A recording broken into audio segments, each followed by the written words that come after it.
नमस्कार बच्चों, आइए बच्चों आज हम इस वीडियो के माध्यम से लर्निंग आउटकम आधारित लर्निंग गैप सामग्री ब्रिज कोर्स कक्षा 7 विषय विज्ञान, इसके अंतर्गत हम लर्निंग आउटकम S601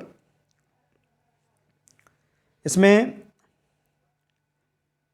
पुष्प की अवधारणा का संक्षिप्त परिचय हम जानेंगे और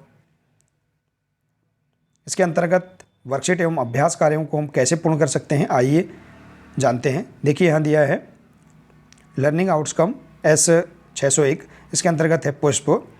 इसकी अवधारणा का संक्षिप्त परिचय हम देखिए जान लेते हैं।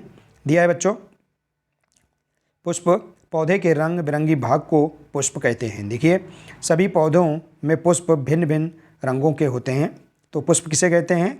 पौधों के रंग बिरंगी भाग को पुष्प कहते हैं।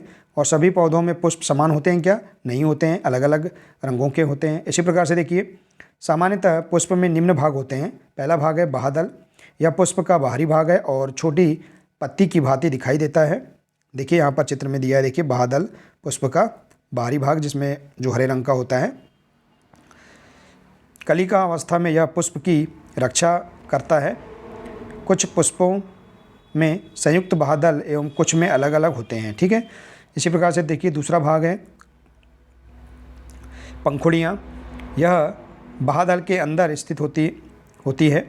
यह पुष्प का सबसे बड़ा आकर्षक एवं रंगीन भाग होता है। विभिन्न पुष्पों की पंखुड़ियाँ भिन्न भिन्न रंगों की होती है। देखिए ये जो पंखुड़ियाँ हैं यह बाह्यदल के अंदर स्थित होती हैं। यह पुष्प का सबसे बड़ा एवं आकर्षण और रंगीन भाग होता है। विभिन्न पुष्पों की पंखुड़ियाँ भिन्न भिन्न रंगों की होती है। और इसी प्रकार से तीसरा भाग है पुंकेसर। यह पुष्प के नर जननांग को निरूपित करता है। देखिए विभिन्न पुष्पों में पुंकेसर की संख्या अलग अलग होती है। पुंकेसर तंतु एवं परागकोश दो भागों से मिलकर बना होता है। पुंकेसर तंतु एवं परागकोश दो भागों से मिलकर बना होता है। और चौथा भाग है स्त्रीकेसर। देखिए पुष्प के केंद्र में स्थित भाग को स्त्रीकेसर कहते हैं। यह पुष्प का मादा जननांग है। पुंकेसर को हटाने के बाद इसे पूरी तरह से देख सकते हैं। स्त्रीकेसर का सबसे निचला एवं फूला भाग अंडाशय होता है। देखिए तो इस प्रकार से आप यहाँ पर पुष्प के जो चार भाग हैं, बाह्यदल, पंखुड़ियाँ, पुंकेसर एवं स्त्रीकेसर, इन्हीं के बारे में आप सामान्य जानकारी जान सकते हैं। आइए इसी प्रकार से देखते हैं। पुष्प का मुख्य कार्य प्रजनन द्वारा बीज का निर्माण करना है।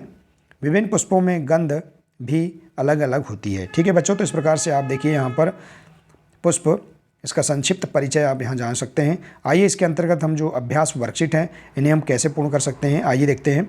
देखिए बच्चों अभ्यास वर्कशीट को हम इस संक्षिप्त परिचय के माध्यम से हम पूर्ण कर सकते हैं। देखिए यहाँ दिया है पुष्प के विभिन्न भागों के नाम बताइए। तो देखिए यहाँ पर हमने जाना था पुष्प के विभिन्न भाग कौन कौन से हैं, बाह्यदल, पंखुड़ियाँ, पुंकेसर और स्त्रीकेसर। तो इसे हम यहाँ पर लिख सकते हैं। देखिए इस प्रकार से बाह्यदल, पंखुड़ियाँ, पुंकेसर और स्त्रीकेसर। देखिए बच्चों यहाँ निर्देश दिए हैं, विस्तार से समझने के लिए विज्ञान कक्षा 6 के अध्याय 7 को देखें। ठीक है, इसी प्रकार से देखिए अगला प्रश्न है, पुष्प के किस भाग में अंडाशय मिलता है? तो देखिए आपने यहाँ जाना था कि यहाँ स्त्रीकेसर, इसमें स्त्रीकेसर का सबसे निचला एवं फूला भाग क्या है? अंडाशय है। तो स्त्रीकेसर में अंडाशय मिलता है। ठीक है, इसी प्रकार से पुष्प का सबसे आकर्षक एवं रंगीन भाग कौन सा होता है? तो सबसे आकर्षक और रंगीन भाग पंखुड़ियाँ होती हैं। ठीक है, और इसी प्रकार से देखिए पुष्प का स्वच्छ नामांकित चित्र बनाइए। तो देखिए बच्चों आप इस प्रकार से पुष्प का स्वच्छ नामांकित चित्र बना सकते हैं और उनके नाम लिख सकते हैं। जैसे देखिए इस प्रकार से ये ऊपर जो दिया है ये वर्तिकाग्र है। इसी प्रकार से देखिए यहाँ पर पुंकेसर हैं। इसी प्रकार से अंडाशय देखिए बीच में पंखुड़ियों के बीच में रहता है। देखिए और इसी प्रकार से देखिए बाह्यदल, पुष्पासन और दल यहाँ दिया है। तो इस प्रकार से आप पुष्प का स्वच्छ नामांकित चित्र बना सकते हैं।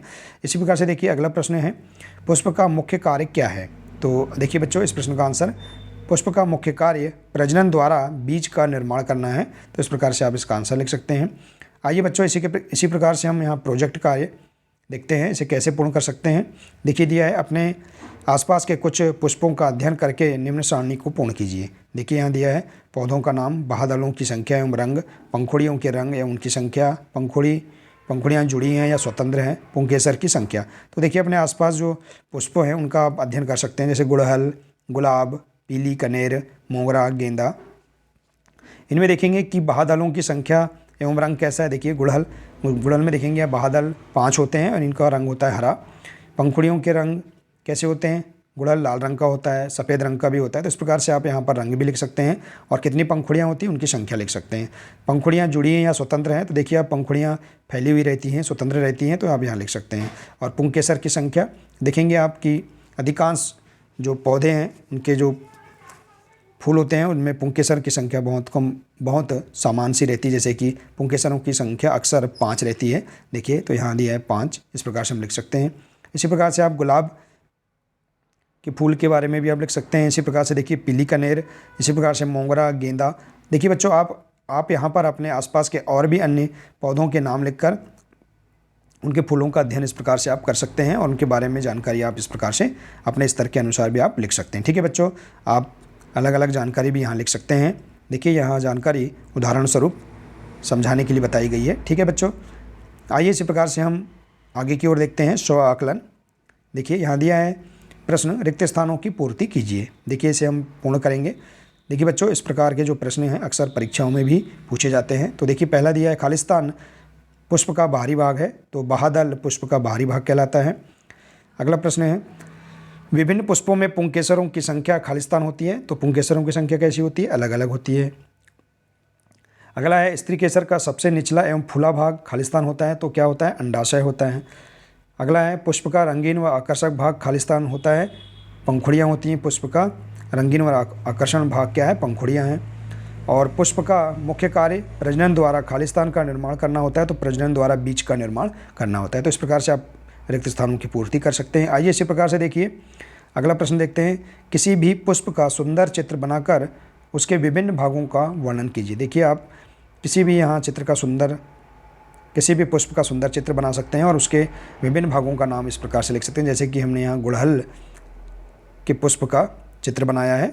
देखिए यहाँ देखिए गुड़हल में इस प्रकार से वर्तिकाग्र हैं, ये पंखुड़ियाँ हैं और इसी प्रकार से बाहादल होते हैं। ठीक है, तो इस प्रकार से आप यहाँ चित्र बना सकते हैं। आप अपने मनपसंद के किसी भी अन्य पुष्प का सुंदर चित्र बनाकर उनके भागों के नाम लिख सकते हैं। ठीक है बच्चों, आइए इसी प्रकार से अगला प्रश्न देखते हैं।